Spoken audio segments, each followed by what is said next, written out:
we left off talking about the new things, and one of the things that's new if you're coming from a different track is that we don't use the Schoology calendar to navigate the course. So you might be wondering, okay, well, without the course, how do I know that I've covered everything? So the main reasons why we do it this way is because Flex is 3 different grades, and so just practically speaking, to try to link all of those lessons for 3 different grades plus 2 tracks is really overwhelming every unit, so it's just not practical for Flex. But the other reason is because some of the things that we do really don't require that you go on Schoology every day like the other tracks. So for example, if you are working on your history and you printed everything off at the beginning of the unit, there isn't a lot of reason to go in there for history unless it happens to be a discussion day. Your grammar is pretty much autopilot. The essentials, once you get going on it, is going to be pretty much autopilot. You can print that out ahead of time. So the point being that you really don't need to be on Schoology a whole ton. But it always feels good, of course, to check the boxes and make sure that we have everything covered for each day. So that's where the checklist comes in here. This is the 3rd grade checklist. 4th and 5th looks a little bit different. I'll show you in a moment. But as long as you have all of these things checked off, you will know for sure that you are covered. So this would be 1 week worth of lessons, and I really suggest that you put it in a sheet protector, or you can laminate it and use a dry erase marker, or if it just makes you feel better to be able to check those boxes with a pen and you want to print a whole bunch off for every week per unit, that's fine too. But there's more about this in the tutorial, so don't worry, I'm not going to go over specifics about how it all works, but just know that this is the tool that we use to make sure that we're covering everything every day. This is the 3rd grade one, sorry, I didn't know I was going to zoom in, and this is the 4th grade one. That's just a little bit different because 4th and 5th doesn't have essentials, and they have the fix it, and there are just a few little differences there. Okay, what if your child is a slower worker and particularly maybe a 3rd grader, but we definitely have slower workers in 4th and 5th grade as well. How do we make sure that this works for them? So in your schedule, I really highly suggest from experience to plan for your most challenging subject at the optimal time of day. For most students, that's first thing in the morning, but it might not be for your child. So this might require some, trial and error. But I also suggest providing the support needed with your presence there during those times of most challenging subjects. Although, again, that can be trial and error too, just depending on your student and their temperament. Try using a timer with an incentive attached, so your student can pick a reasonable time period goal in order to complete whatever that assignment is for the day, and then they can get something very small at the end. Be intentional about your support, whether it's better for you to be there all the time, whether it's better for you to be working close by, so within earshot easily, that they can get in touch with you if they need you, however that looks for your student. Break up the sessions. Con, for example, it's 50 minutes in con each day, but I definitely do not suggest for most students that that's one sitting. You can break that up. 5-minute brain break lists work great for kids that, maybe they're in between, it's not really a break time, it's not lunch, but they just are so stuck. That's a great time when you can say, hey, go look at your brain break list, and pick one of them. Playing with the cat, taking a couple laps, run around the house, jump on the trampoline for 5 minutes. Something that's really quick. This isn't like a full-blown break, but it's just something that your student can quickly disconnect, go do something, reset, and come back. And then be consistent. That one's really, really important. Many students, I would venture to say most students, do better with a set schedule that works for them for most days. If you're finding that your student is a slower worker and you're feeling like it's taking you eternity to finish a homeschool day, put a schedule in place and see if that works for you. And here are some other suggestions, some accommodations that you can make. You can use audiobooks. Story of the World has a great audiobook attached to it, and you can listen along with them. If it is for reader's choice, as long as they are following with their eyes the text as they listen, it will count. You can work out some alternate reading pages for those reading lessons if they tend to be too difficult. I don't really anticipate that happening too often, but please make sure you talk to me if you feel like the reading level isn't appropriate, and we can see what we can do about that. Allow your student to partially dictate for subjects other than writing. So for the InfoQuest journal, if your student is a lot more willing to work on it and give you better input, if you are doing some of the typing or some of the handwriting, that's completely fine. With the caveat that if your student's a fifth grader, you need to be working on weaning that off by the time they're at the end of fifth grade. Language Quest, same thing. If your student's excited about some quote or some part of a book, but they really don't want to write it down, you can be the secretary for them. That's completely fine. Check out subject resources folders for ideas on how to switch things up too. And as I've said before, when in doubt, reach out early and often. Please, please reach out to me, and I will see what I can do to help support your needs. We do have specialists that are available depending on the degree of need. And then just real briefly, I just want to make sure that it's very clearly understood that I know there's a giant difference between what third graders can do and their time frames and what fifth graders can do in their time frames. So hopefully you were well aware when you signed up for Flex. If you have a third grader, this is an uphill climb. This is going to be a challenge for your third grader for sure. However, that being said, there are things that we can do to make sure that this homeschooling journey this year is a joy and not a burden. So if you're starting to feel really burdened, please try some of these suggestions and put them in place and see if they work for you. And then please, please reach out early and often. All right, accountability. I check the con progress regularly on my end to check for assignment completion, to also check how long your student's been on task in Khan Academy, and then also checking the percentage of the mission completed.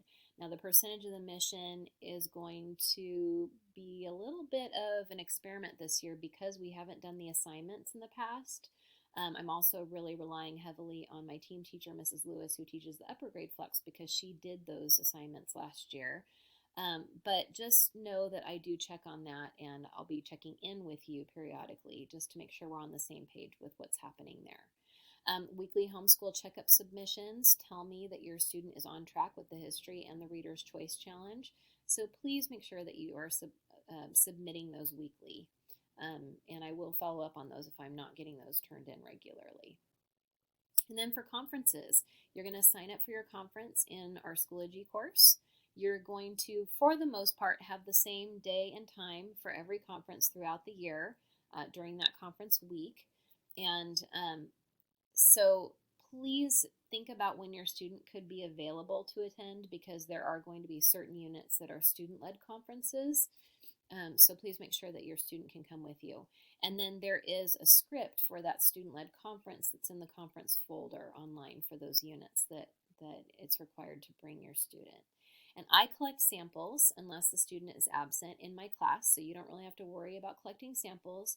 You do need to still bring in all of your homeschool work to every conference. So having a bucket or a folder with sections for the subjects, that works really well. Or if you want to just bring multiple folders, whatever organization works for you works for me. Just please make sure that you're bringing it all in every conference. And reading log, you're going to need to complete the reading log on Pathways and print that out. And if you're new to our school and you don't know what that means, don't worry, because there will be tutorials coming up before the first conference to help you walk through how to do that. Another thing that I want to say, if you've been part of our school in the past, something that's different this year for all tracks is that units 2 and 4 are going to be optional face-to-face conferences. However, for Flex, I am going to be requiring that Unit 2, and for sure Unit 2, and we'll see how Unit 4 goes, that families that are new to Flex, that I see you face-to-face in person. So just know that that is coming. That's just to make sure, again, that we're keeping that partnership really strong, particularly Unit 2. It's such an important unit because it's so early in the year to make sure that we're on the same page. And then some workshop basics. So school is from 8:45 to 3:30 each workshop day.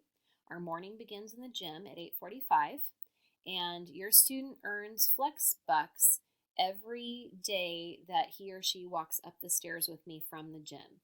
So it's really important that your student is on time, and particularly since we're in the gym for a little while before we walk up the stairs, if your student misses walking up the stairs, they're significantly late.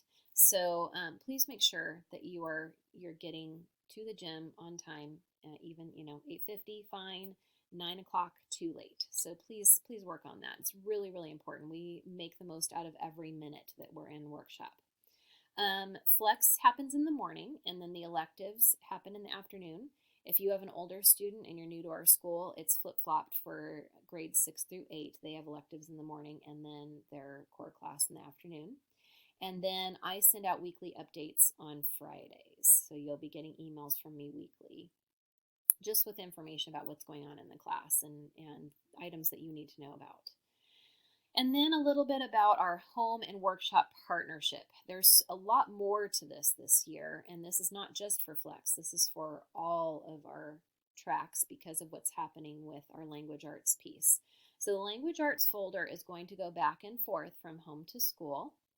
The IEW writing folder that's in Schoology. Now this is the Schoology course folder. It's not a physical folder.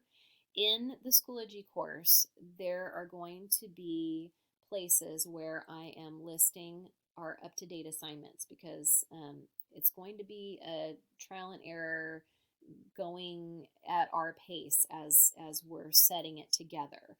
So it's going to be really important that you're regularly checking that folder for the up-to-date assignments, checklists, and mentor texts. And that will make more sense to you after you watch the writing tutorial. The in-class assignments folder in Schoology is in case your student is absent. So I post things that we do in class that they might need resources in order to complete their assignments that they've missed.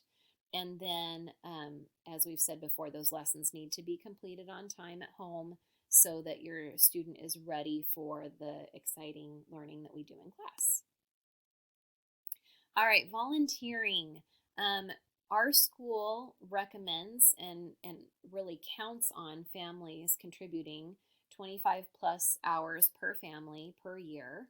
That's the school-wide expectation. So I have quite a few volunteering opportunities for Flex. I have math rotations regularly.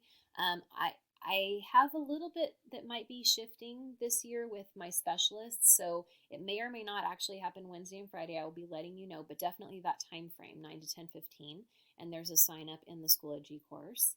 Imaginarium, which is when we have fun rotations with hands-on activities with history stuff. I often need helpers for that. We have book club the last week of each unit, and I need helpers for that. I always need donations. I say prize box there. It's actually class store items that we need regularly. We have an Amazon library wish list that I'll be sending links home for that. Amazon gift cards for printer ink is always really helpful. And every $10 that you contribute in any way counts as an hour of volunteer service. I'm also going to have a parent survey in the Schoology lessons that first week. And in that, it will ask you some of your preferences as far as how you might want to volunteer so that I can have that information.